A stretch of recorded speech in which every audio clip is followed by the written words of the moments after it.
ध्यान से ऑब्जर्व करो बेटा, हमने पहला जो कंस्ट्रक्शन ऑफ रिकॉम्बिनेंट डीएनए किया उसमें हुआ ये कि हमें कुछ बैक्टीरिया में एंटीबायोटिक रेजिस्टेंस मिला। वो जो एंटीबायोटिक रेजिस्टेंस बैक्टीरिया है उसके अंदर हमने प्लाज्मिड ढूंढ के निकाला। वो प्लाज्मिड एंटीबायोटिक ससेप्टिबल बैक्टीरिया के प्लाज्मिड से बड़े थे या छोटे थे? बड़े थे। तो वहां पे कुछ एडिशनल ऐसा सेगमेंट था, शायद वो सेगमेंट ही क्या प्रोवाइड कर रहा होगा? एंटीबायोटिक रेजिस्टेंस प्रोवाइड कर रहा होगा। तो हमने कॉमन पार्ट छोड़ के अनकॉमन पार्ट के ऊपर फोकस किया। अनकॉमन पार्ट इतना निकला और यही पार्ट शायद एंटीबायोटिक रेजिस्टेंस जीन है, ऐसा हमें लगा। और इसीलिए हमने जो प्लाज्मिड है उस प्लाज्मिड को कट करने का डिसाइड किया। पर्टिकुलर लोकेशन पे पर्टिकुलर मैनर से, पर्टिकुलर लोकेशन पे पर्टिकुलर मैनर से कट करने का जो प्रॉपर्टी है वो प्रॉपर्टी रखने वाला एंजाइम, यानी कि कौन सा एंजाइम बेटा? Restriction endonuclease. रेस्ट्रिक्शन एंडोन्यूक्लियस का हमने यूज किया। इस प्लाज्मिड को हमने कट कर दिया। हमने एंटीबायोटिक रेजिस्टेंस जीन साइड में निकाल लिया। बट अभी तक ये एंटीबायोटिक रेजिस्टेंस जीन ही है, ये प्रूव हुआ था क्या? नहीं हुआ था। इसे हमें उल्टा प्रूव करना था। अब इसे हमें प्रूव करने के लिए ऐसे बैक्टीरिया में ऐड करना पड़ेगा जो पहले से एंटीबायोटिक कैसा है?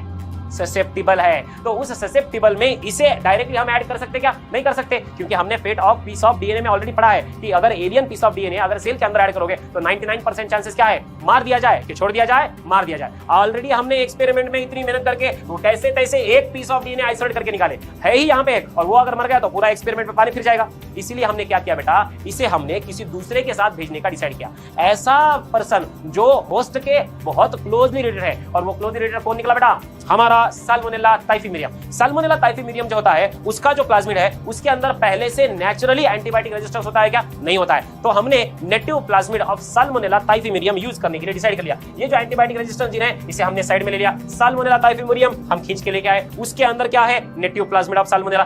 बाय डिफॉल्ट उसमें नेचुरली एंटीबायोटिक रेजिस्टेंस है क्या? नहीं, मतलब नहीं है। उसे बाहर निकालने का आइडिया किसके पास था? Stanley Cohen. स्टैनले कोहेन ने इसको बाहर निकाल के दिखा दिया। बाद में हर्बर्ट बोयर ने क्या बोला? इसे स्पेसिफिक मैनर से कट करना पड़ेगा, क्योंकि अगर इसे स्पेसिफिक मैनर से कट किया है और इसे अगर यहाँ पे हमें बिठाना है तो इसे भी हमें उसी सेम रेस्ट्रिक्शन एंडोन्यूक्लियस से ही कट करना पड़ेगा, क्योंकि particular restriction endonuclease cuts at a particular position with a particular manner. इसलिए सेम रेस्ट्रिक्शन एंडोन्यूक्लियस यूज करना कंपलसरी था। सेम रेस्ट्रिक्शन एंडोन्यूक्लियस को बुला लिया, उसने यहाँ पे कट कर दिया। जैसे ही इसने यहाँ पे कट कर दिया, जो वांटेड सेगमेंट था वो साइड में आ गया, अनवांटेड सेगमेंट साइड में चला गया। अब ये जो सेगमेंट है वो उसे कैरी करने वाला है।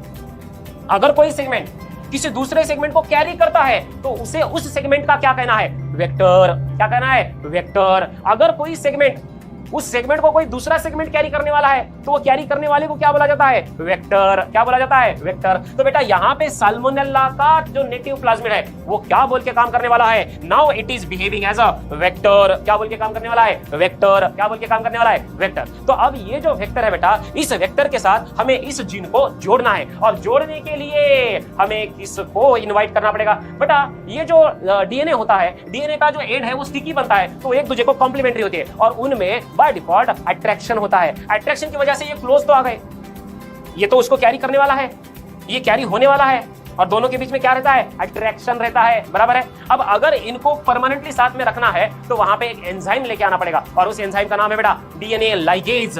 डीएनए लाइगेज को बोला जाता है मॉलिक्यूलर ग्लू। क्या बोला जाता है? Molecular glue. और जो रेस्ट्रिक्शन एंडोन्यूक्लियस है जो कट करता है उसे क्या बोला जाता है? Molecular scissor.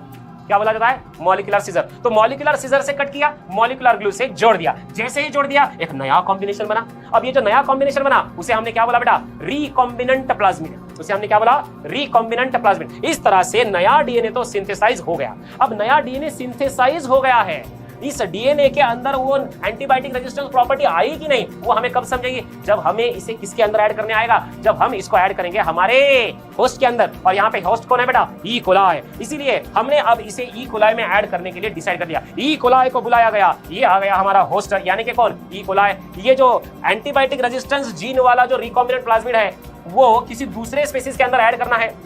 किसी दूसरे स्पीशीज के अंदर ऐड करने का जो टेक्निक है वो किसने ढूंढ के निकाला है? हमारे स्टॅनले कोहेन ने। तो कोहेन महाराजांनी याला उचलला आणि त्याच्यानंतर त्याला ई कोलाई मध्ये ऐड करून टाकलं। ई कोलायच्या जवळचा हा होता ये जो रिकॉम्बिनेंट प्लाज्मिड है, इसका जो मेजर पोर्शन है वो आया है साल्मोनेला टाइफीमेरियम, और साल्मोनेला टाइफीमेरियम और ई कोलाई दोनों क्लोज है, क्लोज रिलेटेड है, यानी कि ये वाला प्लाज्मिड इसके अंदर के एंजाइम्स की मशीनरी को यूज कर पाएगा। और जैसे जैसे जैसे यूटिलाइजेशन बढ़ता गया इसका ओरिजिन ऑफ रिप्लिकेशन एक्टिवेट हो गया और मल्टीपल कॉपीज बनते गई। मल्टीपल कॉपीज बनने के टाइम पे जितने कॉपीज बने उतने क्या भी बने? उतने एंटीबायोटिक रेजिस्टेंस जीन भी बने, यानी कि अब एंटीबायोटिक रेजिस्टेंस बढ़ गया या कम हो गया? स्ट्रॉन्ग एंटीबायोटिक रेजिस्टेंस वहां पे इंड्यूस हो गया। In this way the first recombinant recombinant DNA was successfully created by our scientist. कौन कौन? Stanley Cohen and Herbert Boyer. और बायोटेक्नोलॉजी की एक नई बुनियाद इस दुनिया के सामने रख दी बेटा, और इस तरह से रिकॉम्बिनेंट डीएनए टेक्नोलॉजी इस दुनिया में फ्लरिश होना शुरू हो गई।